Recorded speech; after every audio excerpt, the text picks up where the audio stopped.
Hello everybody and welcome back to my continuation of my book reading of Gulliver's Travels. I'm at chapter 9, the title Gulliver Escapes from BROBDINGNAG.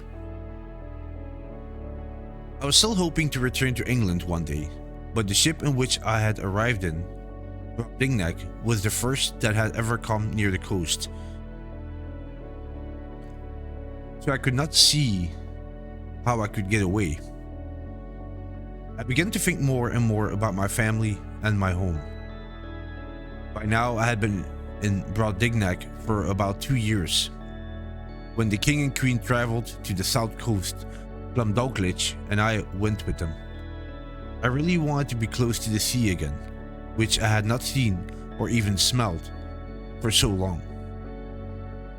As Glumdalclitch was ill, I asked a young servant to take me down to the beach for some fresh air.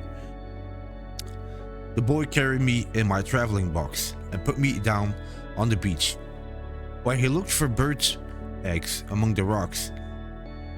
I looked sadly at the sea, but stayed in my box, and after a while I fell asleep. I was woken suddenly when my box was lifted high in the air. I can only suppose that a large bird took hold of the ring on top of the box with his talons and flew away with it.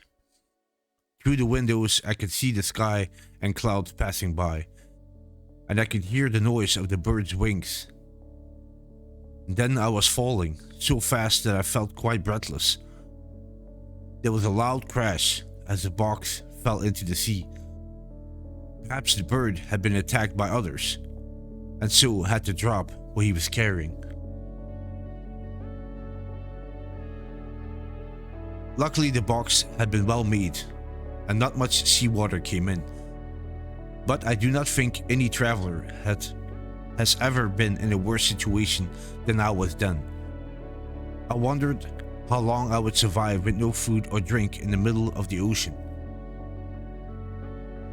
I felt sure I would never see poor Glumdalclitch again, and I knew how sad she would be to lose me.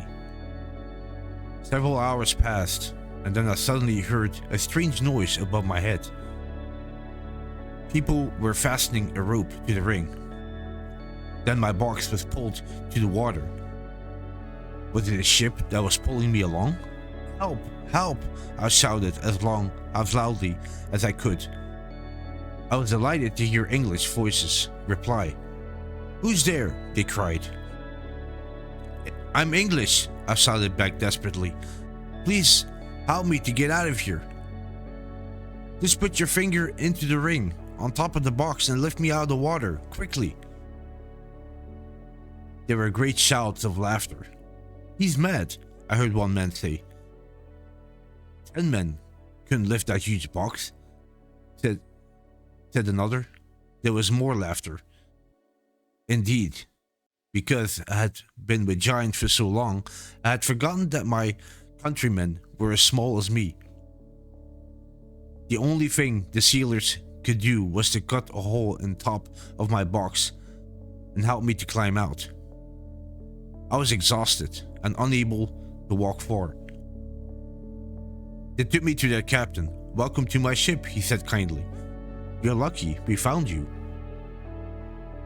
My men saw that huge box on the water, and we decided to pull it along behind the ship. Then we realized there was a man inside.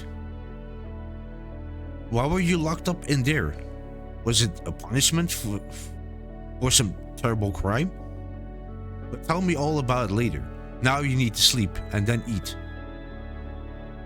When I told him my story a few hours later, he found it difficult to believe, but after a while he began to accept that what I told him must be true. "But why do you shout so loudly?" he asked. "We can hear you perfectly well if you speak normally." "You see," I explained, "for 2 years I had to shout to make myself understood by the giants.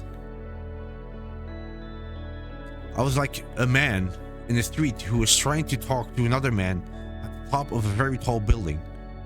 And another thing, your sailors all seem very small to me, because I've been used to look up at people 20 meters tall. He shook his head. Well, what a story. I think you should write a book about it when you get home. I stayed on the ship for several months as we sailed slowly home to England.